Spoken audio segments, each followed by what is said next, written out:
Müəllimə, ECSK-nin yeni versiyası var. ECSK 7-9 nədir? Universitetlər bunu tələb edirmi? Gəlin bu sualın ətrafında danışaq.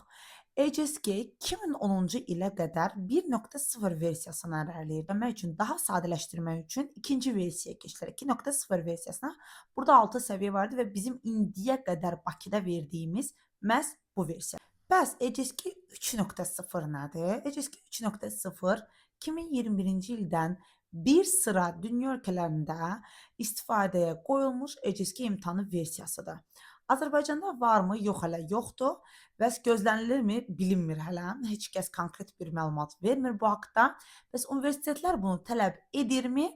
Bir sıra universitetlər ECSK 0.3 versiyasını tələb etsə də, hələ də 2.0 versiyası qəbul olunur. Bu videonun davamını daha geniş formada YouTube kanalıma yerləşdirəcəm. Keçid edib YouTube kanalımdan videonun tam formasına baxa bilərsiniz.